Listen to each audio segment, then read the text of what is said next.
Hello, my name's Mark, otherwise known as Pipes around the place, and this is Confessions of a Red Teamer. Now, this is a much softer talk than I'd usually like to be giving at a conference. I'd rather be talking about some binary shenanigans or some cool war stories or something, but I got some stuff that's been on my chest that I really want to get off it, and it basically comes out of a number of years of executing agile red teams. So, my day job at Insomnia Security is officially Network Ransacker. I got appointed that title after exfiltrating 15 gigs of documentation on one of my first red teams. And when asked why, I said because I needed to understand how it all worked. And so they decided that I was a ransacker, and that's stuck ever since. I work for Team Red, right? So I'm an offensive security. I don't do any defensive stuff. The customers I work with are trying to do defensive stuff. But really it's about, my day job is about breaking into places. And what I want to do today is talk about some strategies to make my job harder. My job is relatively easy, and it has been easy for the last 6 years of active red teaming. It's been easy for the last 11 years of pen testing and various other sort of AppSec jobs. And one of the things that bugs me is I always want to see stuff get harder for me, more challenging. So rather than give a war story rant on how we've stormed through organizations and we've put off cool attacks, what I thought is we'll discuss some strategies today. Some strategies on how organizations can really get the best bang for their buck, apply some strategies that really work in hindering my job. So before I dive into that, I really just want to bring back into people's memories a threat model. Threat modeling is kind of important if you're on the defensive side. This is the James Mickens threat model. If you go back and read his original Unix paper, it's great.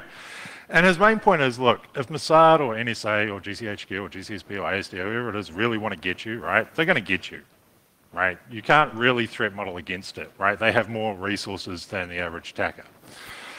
And the point that I want to take away from this slide today, and the point that I want to keep in the back of our minds as we go through today, is that not all attackers are created equal.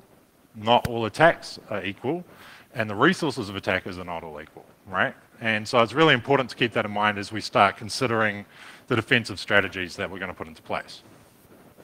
Now, one of the problems with red teaming is that we like to think ourselves as cyber special forces operatives, storming the cyber Taliban and cyber Kabul, and with cool weapons and like drones and laser guided missiles and stuff. But really it's about computer security. It's about coming down to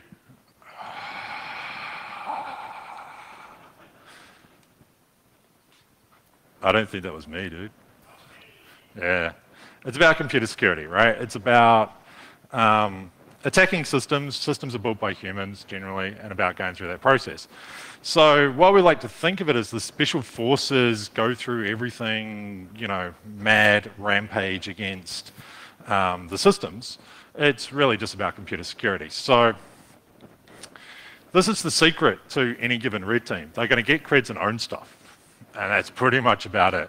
How they get creds will vary, right? It might be a phishing attack. It might be getting an initial foothold through a macro on a document, then dumping credentials out of memory. It may be just calling up and asking for the password. It may be a side channel attack, such as the wireless MS-Chat v2 that was mentioned earlier by Faz. But the point is, we're going to get creds and own stuff because that's our job, right? And we could do the hard way of owning stuff if we're looking inside an organization, but really, if I can just get your password and log in as you to get access to the data that I'm interested in, it's a whole lot easier. Now, obviously, when it comes to dealing with management, or even my parents, when I try to explain what I do for a living, going around saying I get creds and own stuff doesn't really cut it. So, like every good InfoSec professional, I really like to sort of distill my job down into analogies. And the main analogy that I have is associated with the car industry. Now, the problem with car analogies in security is if you do that, there's a journalist sitting in the room looking over his glasses at you going, you're a muppet, right? Because security, especially computer security and the car manufacturing industry do not align, right? So the analogies just don't work. So we'll skip that one. What my job really is, I play pinball all day. And this worked brilliantly to explain my job to my mother. If your table is your network, right? and I'm player one, it's my job to navigate the table. Now, pinball is an emotional journey, right? Like, if you've ever played pinball, there's mechanics involved, there's lots of moving parts, there's lots of trips, there's tilt prevention, there's all sorts of stuff going on the table. And my ability to control and move on that table from the very beginning is basically I have a couple of flippers and a ball on the table, right? So if I'm looking at it from a point of view of attacking the environment, I may not have played the table before. I may have played tables that were made by the same manufacturer, but of slightly different configurations. I may have played the exact same table built by the same service providers that has a different branding on the table. But I have to come up with a set of strategies, right? I have to come up with an approach to sort of tackle your table and go through it. So as I play on the table, I have a ball, right? And this ball might be a shell on a user's desktop. It might be a set of credentials. It might be a strange sort of DMZ sort of approach, and it may be any sort of manner of thing that you can think of that's gotten me somewhere near your environment. And there's a problem, right? And that's to play the game, to get the credits, to get the balls, I have to put money into the machine. The more balls I lose while I'm playing the game, the more money I have to pump into the machine. I fondly remember the first time my mother told me off for spending $6 playing pinball at Cobb & Co once in New Zealand. And I fondly remember the first time I went 2 days over a red team gig by my boss. And that's because parents and bosses care about money, right? They care about how you spend your time and how you spend your money. And so what I want to take away today is the philosophy of, if you can get me to spend more money to play on your table, then you're going to have some pretty good success rate and hindering me and frustrating me and taking me into places that you don't get to usually see, that red teamers don't usually talk about. For example, red teamers won't talk about spending 15-hour days because they finally managed to get a credit to get a ball on the table and they don't want to lose it, right? And they won't tell you that they'll skip lunch because they don't want to lose their access to the environment. So what I need to do is monitor how I'm spending my time and how I'm spending my money. Phil Venables put this very well back in 2014, where he basically said attackers have budgets and bosses too, right? Like, the concept is that as an attacker, I've got money to make in most instances. If I'm doing it for intelligence or anything like that, then I have a product to deliver to my management and to the stakeholders who want to understand that.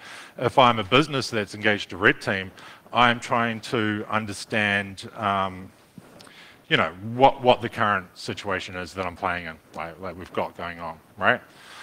So Dino Dozovi also pointed out that basically your job in the blue team is to reduce the value of attacks while raising the costs, right? And this can be done through a number of different strategies. Most of the strategies we're going to look at today are all about raising the cost, right? Reducing the value of the information is a whole lot harder. If you wanted the classic example, that would be PCI, right? We had credit card numbers everywhere for the longest period of time, and now it's very easy to get masked credit card numbers, but you sometimes have to go through a lot more hoops to get unmasked credit card numbers, right? That's reduction in value of the data for the effort that I put in.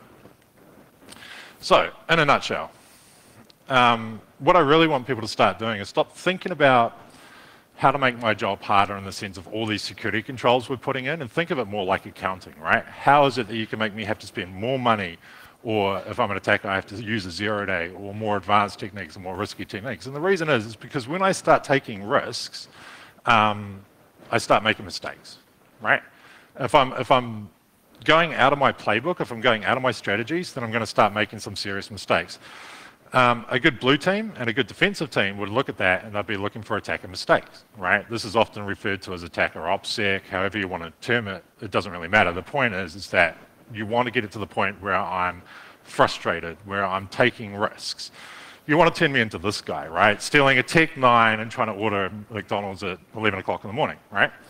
Because this is where we end up. On a good red team, what a lot of red teamers won't tell you is that it's week 3, you finally got a foothold in the environment and you got a phone call from the CISO at the target saying, hey, we just caught you. So the idea is that you want to really drive the frustration. So the first strategy for this is multifactor authentication. Now, this is pretty much a dead horse, right? Like, we all know that multifactor authentication is important. We all know that if we put it into the right places, that we're going to make it harder for people to log in. But this really disrupts the get creds part of get creds and own stuff, right? And it's important to do right. So MFA everything. So the when you're deploying these technologies and you're thinking about them, start thinking about what the approaches that attackers might take. So for a great example is, if you MFA your VPN, make sure you MFA the ADFS that you always also have exposed to the internet, because there might be a chance that the service that the ADFS is authenticated off is also talking back into your corporate environment, right? So you need to think really sort of how it sort of goes about. When it comes to what types of 2FA, it's been discussed earlier today, right? Like UTF is best, anything that's sort of non-phishable as we call them, but any 2FA is better, right? Like SMS and voice is another great example on why I think we're sort of missing the mark on this one, right? And it comes with a lot of accounting benefits from the blue team's point of view, right? You're raising the cost in the sense of it's going to be more frustrating for me to use the creds, right? In the case of something like SMS, let's say I can do a number portability attack and I can get a hold of that employee that I've targeted. I can port their number, right? They're going to be on the service desk at 9 o'clock the next morning saying like, wow, my phone doesn't work, right? And there's an investigation. Well, why was that SIM shifted? It was shifted because someone made a request to have it shifted. Who made the request to have it shifted? I don't know, some dude who called us up. And so you start going through the process again. So it's hindering, it's making it a lot harder. One of the main benefits that we'll touch on a little bit later is you end up with a side effect of distributed alerting. So it's not unusual for us nowadays to be able to say, right, we've stolen 25 credentials or 200 credentials or whatever credentials we've got. We've enumerated the entire outside of the organization. They've got VPNs, but they've also got RDS, right? Remote desktop services. We can log in to the RDS services. So maybe they forgot to fully 2FA the RDS services. You launch the, hey, give me the Internet Explorer or whatever application that's published through RDS services. And in the meantime, this has happened in the background where the user's received a push request saying, hey, you're trying to run this application on this thing, do you want to approve it, right? And that's got its called multiple times, right? It's blind to us. There was no indication that 2FA was in play for us, but for the user, they get an alert, which basically, in theory, I say theory, the blue team gets told that something's up with credentials on their environment. The next strategy is restrict the operating environment. So if you were to think of this back to the pinball analogy, what you want to do is you want to make the table smaller, right? And you want to have it so that I have to perform lots of crazy trick shots to be able to actually get further into the environment, right? So sandboxing is a great example of this, right? Like whether or not it's app locker or SRP or anything that's sort of going to restrict my ability to run my code. And that's because as a red teamer, I'm playing from a playbook, right? I have strategies, right? I have a set of tools, right? And every time I have to shift those tools or change them around or my tools don't work, life gets hard, right? And so the other main thing that you get from restricted environments is that if you're restricting the operating environment for the attacker, you're also reducing what the surface that you need to monitor from a blue team point of view, right? Which means that unusual actions can actually go through more scrutiny. So the accounting's pretty simple, right? And you can restrict my code execution. Now, everything that is out there will have a bypass, right? There's a dozen talks on various different whitelisting and sandboxing bypasses. What you have to do is look at Google Chrome, who does sandboxing amazingly, and there's still bypasses that exist within that. If you have a look at sort of any of the Windows code execution restrictions, there's always, you know, inevitably C drive user app data, something that allows the Citrix WebExe thing to be able to do its stuff. I don't know the terminology because all I know is I put a DLL there and I win, right? So you kind of go through that, but it's still time. It's still effort to work out. I'm running blind, right? I don't know what exists behind it, right? If it's a restricted environment in the sense of something like a VDI environment, right? Virtual desktops, I don't know what controls are on the hypervisor behind that. I can make some assumptions, but assumptions make an ass out of me and you, right? Like, I want as much knowledge as possible before I start running risky activities.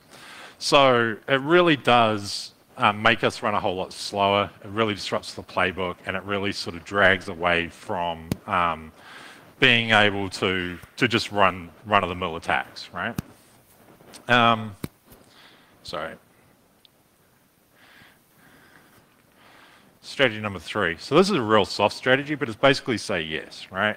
There's an interesting point to be made by Rob Joyce. Now, Rob is head of the tailored access operations for the NSA. And last year he went to Enigma conference and stood on stage and said, here's how you can disrupt our job.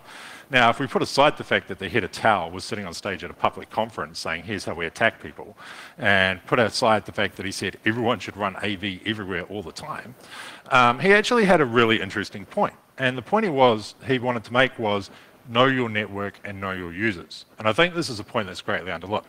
He said that most nation-state attackers really want to understand the environment that they're targeting, right? They'll understand the architecture, the products, the technologies, everything that goes into it as good as, if not better than you. And that's exactly the approach that I like to take on red teams myself, right? If I can get a foothold that allows me access to SharePoint, and then I can rip down all the architecture and as-built documentations and processes on who administers what where, it's gold, right? Now, the problem that we come across is time and time again on red teams is we go ahead and we compromise the server, and in the back of our minds, we're looking at it going, everything else we looked at in this environment looked pretty good, and this box is a weird anomaly, right? Like, maybe it's a Jenkins server with like no auth on it, or maybe it's like, you know, a Microsoft environment, and then all of a sudden there's this random Linux box, right?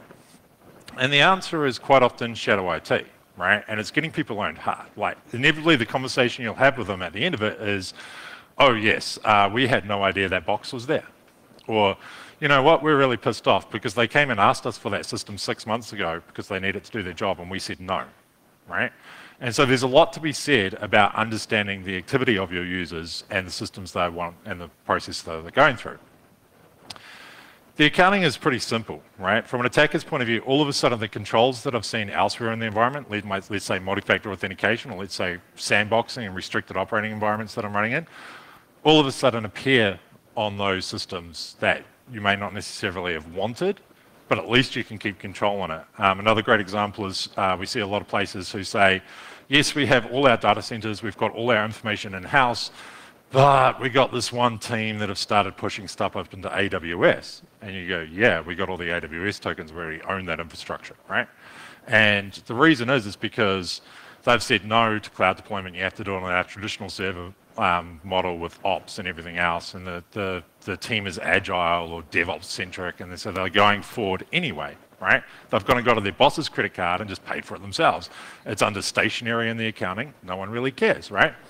And so if you can keep control of your controls, and especially account management lifecycle, if we go back to the get creds and own stuff, right? The account management lifecycle is super important there as well.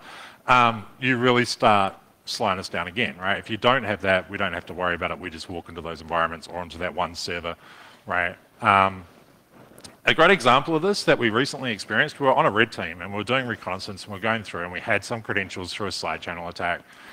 And we noticed they were using Dropbox. And we were like, ha, Dropbox. We're going to go loot all your data. And so we jumped in and we were treading very carefully because something felt a little bit odd. And we were pulling down a couple of documents and going through. And what we found is that the security team were approached and say, hey, we want to use Dropbox because we don't like this SMB thing. Fair enough. And the security team said, great, let's do it. And what they had in the back end was hooks into the Dropbox for Business APIs that were doing reputation monitoring. So if a user logged in and decided to download a lot of files, alert got sent. They had a control that said, we want the user to be aware of what's going on in their account. Anytime a new browser signed into the account, right, an email got sent or a notification got sent to the user saying, hey, a new device is accessing your data. Anytime that geolocation appeared odd, so if the service was based in Australia, for example, and all of a sudden the connection came from the Ukraine, like throw up an example, right? On this particular case, we were very lucky. We had come in as a user from the data center next door, try to get the IP ranges close together and all that sort of stuff, right? But the point is that we could have very easily treated less carefully, and we could have very easily been caught. And in fact, when they went through, they actually found like a couple of the rules, because they were still tuning the system, were off, but they had us, like they had our activity in the accounts. And even from a forensics and IR point of view, they were able to say what happened here, right? Which is very important. Strategy number 4 to move along, distributed alerting. So this is a newer concept. We're starting to see it more. You would have seen Dropbox this week release their security bot.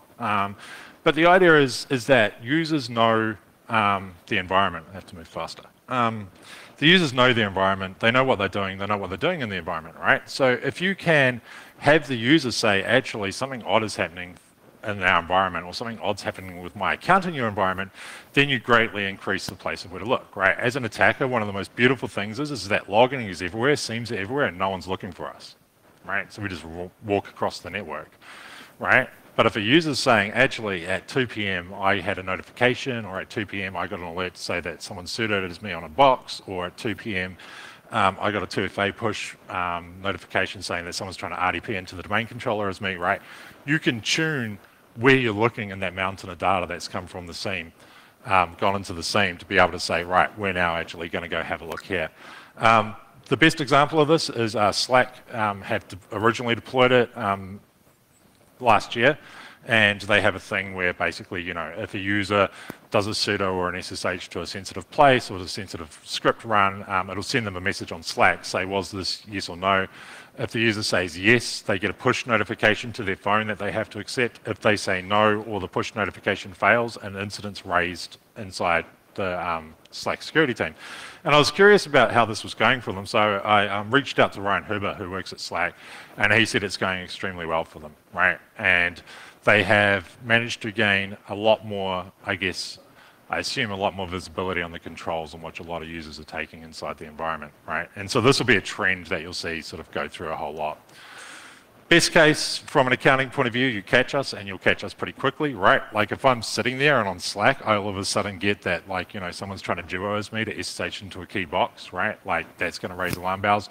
Worst case, you're going to slow us down because you'll catch us once, and then we'll say, okay, well, something clearly is going on here, and we're going to have to figure out the user behavior. We're going to have to monitor them. We're going to have to figure out what's going on with that.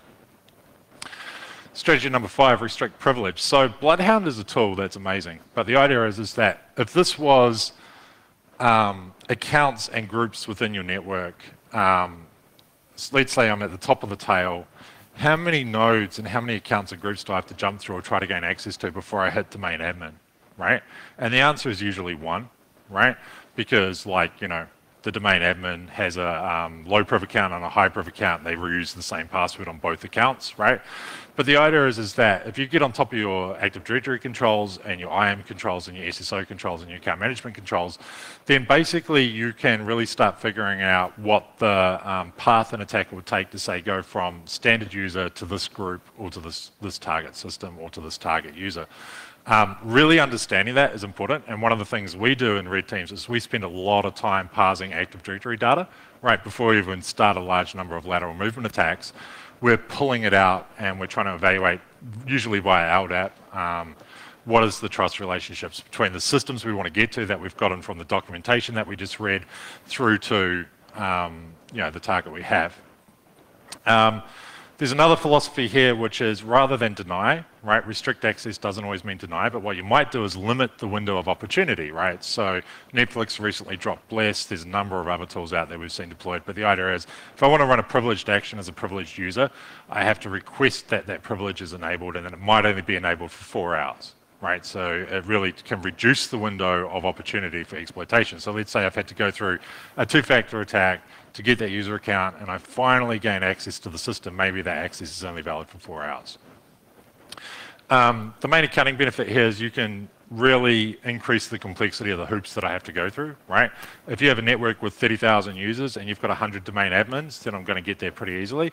If you have a network with 30,000 users and you have 100 domain admins that need another admin to say, yes, you are able to allow to run this action, or you have,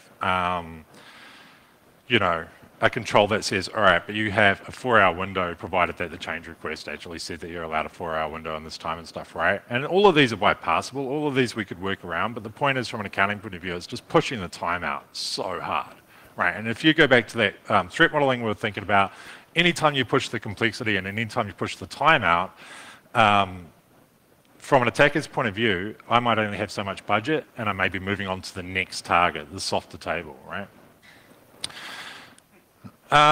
Yeah, the point that I wanted to make on this one as well is, like, one of the other things you'll often do when you end up in a restricted environment is, you know, you'll say, okay, well, we know the admins have access, so we're going to go hit them. This is our experience from phishing every admin ever. what you find is that you send out a fish and you hit a bunch of target users and they all give you credentials, and then you hit the sysadmins and the DevOps teams and then you get nice try arsehole, right? Like they just don't, they look at it and go, that's not ours. Macros will be real quick on this one, but the idea is get rid of macros, kill them. You don't need them coming through your mail gateway, right? Like if we think back to Geek Creds and own stuff, the reason why I'm sending you a document is because there's a good chance that I'm going to land somewhere in the environment that's going to be useful to me, right? Corporate desktops are usually great. And if I can execute in your environment, then there's a good chance I can get privilege in your environment. If I can get privilege in your environment, then I can just drop creds and I can sit and wait and move laterally and drop creds from other boxes until I get the creds that I want to go own the thing that I need, right? If you can't strip macros completely out of your organization, at least try for the gateway, right? Email gateway coming in. There's usually another method that's available for third parties to be able to send through. If you've got file transfer services and stuff set up for transactions, you can add another layer of authentication that this macro document's coming in. You can sign the macros. The next gen of Office suites has a whole lot of mitigations on macros because clearly it's a problem. There's a reason why the ASD recommend it, and that's because there is a huge number of attackers and indeed pen testers and red teamers who you ask them, like, what's your approach here? And they're like, send a dot, get a shell, drop creds, move on, right? And so that's often the attacker's entire playbook, right? So if you can kill that, they'll move on to the next target. From my point of view, it really means that I have to spend a lot longer figuring out how to get to the environment I want, right? So let's say I failed to get through email methods to get a shell or to go through the process, and I've somehow managed to get a SQL injection and get a foothold on the DMZ. Well, I might be 3 layers away from the actual systems and corporate environments that I want to get access to.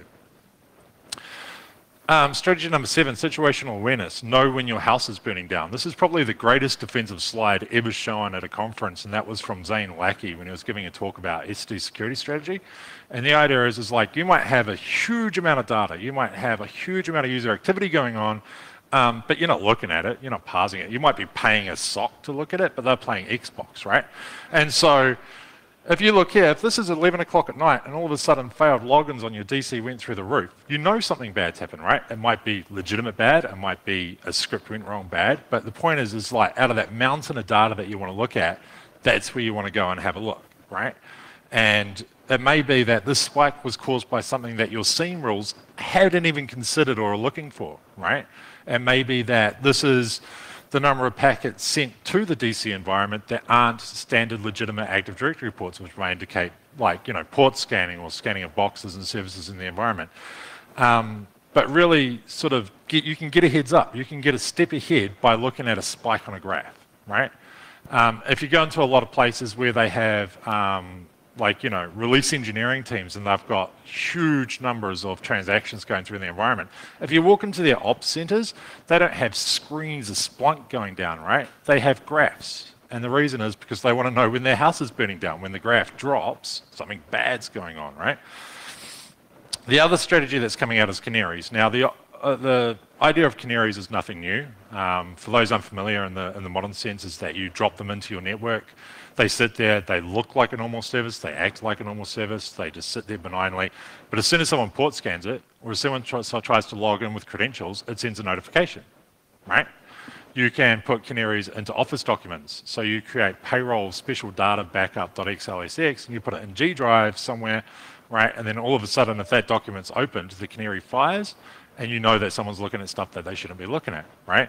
This was honeypots back in the day, right? And we wanted situational awareness on what attacks were occurring on the internet. The problem is the internet became so much signal, so much noise that the signal to noise ratio dropped, that intelligence became useless to us. But inside your own environment, that intelligence is actually gold, right? You get a step up, you get a foot ahead. And there's nothing worse than a canary dying in a mine. I heard it mentioned earlier today. The concept of the canary is that, like, you know, when dangerous gases come, the canary dies and you get the hell out. Or in this case, you might respawn, right? And from an attacker's point of view, there's nothing worse than knowing the blue team is actively looking for you, right? Like, we run on the assumption they're not, unless we're doing some, you know, crazy tasks. Certain co-workers of mine would disagree with that assumption because they live in an interesting place. But the whole point is that, like, you know, you can get a step ahead. If you can get a step ahead, you can get the bigger picture, while they're in the environment, right? Maybe it's you just make the phone call to your third party, you're calling your mandiant or whoever you want to call in to be able to help you in that situation. But you get a heads up, right? And that can be super annoying. And especially when you're in the environment and all of a sudden you've been on a server for 2 weeks and there's been no activity and all of a sudden 4 admins log in. That's great for me because I just got 4 DA hashes, but it also means 4 admins suddenly became interested in this box that I've been operating off for 4 weeks, right? So to summarize, right, is if we really think about how to hinder, how to make things longer, how to make me jump through more hoops, how to encourage me make a mistake. Sorry, is that all good? If I, yeah, okay. Increase the likelihood of me making a mistake, you increase the chance of detection, which is actually the point of the blue team, right? Like, you have a blue team because you assumed bad shit is happening in your environment and you want to be able to get ahead of it, right? The strategies are often really simple, but they're also super powerful, right? And they go a long way. So yeah, now that I've got this talk off my chest, I can now go back to proper offensive security stuff and stuff giving you guys a heads up. But this is in our experience, the strategies that work to really keep us awake at night. So thank you.